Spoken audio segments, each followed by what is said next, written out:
Yeah, listener, I talk about this a lot. The fight game is essentially a fabricated industry, just like many industries are, right? Like music or whatever else.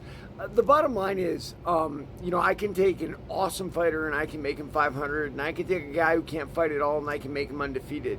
But it's deeper than that, right? Like Julio Cesar Chavez Jr.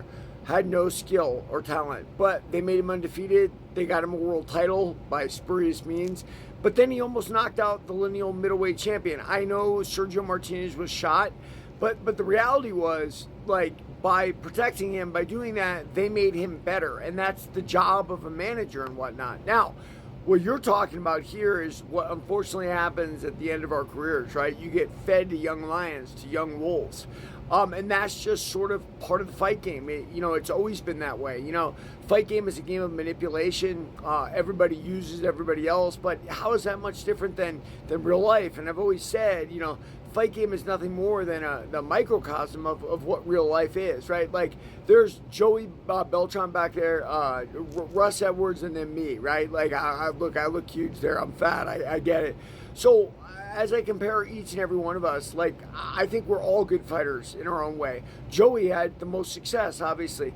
Why was that? It was timing, right? Like, things worked out in Joey's life that brought out the best in him. Not trying to take anything away from what Joey did, because what he did was absolutely incredible.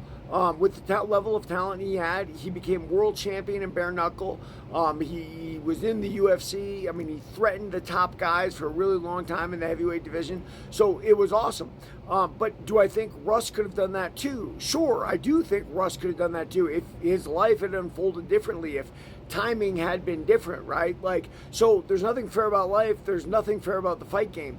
And that's what Dana White does. I've talked a lot on this show about how when you're a champion or you're renowned from another organization, you come in, Dana matches you very poorly. You got Eddie Alvarez versus Donald Cerrone, right? Eddie Alvarez went on to win the UFC title, but not before Dana made a point of having him lose, right? Patchy Mix getting beat up by, was it Bautista recently, right? Like, there's no easy matches for those guys because Dana wants to make it clear UFC's number one. This same thing happens when veterans have turned the corner. Like, Wonder Boy's been around a long time, almost won the title against Woodley. It didn't happen for him, and now he's kind of feeding him to young lions. He fed him to Buckley, and yes, it was a very, very close fight. I thought, I thought Wonder Boy could have almost won that fight, but it's the dynamic power of the youth that is the problem in those situations. So yeah, man, fighting is all timing, and there's nothing fair about it, and that's the way it is. Read my book, Warrior of the Light.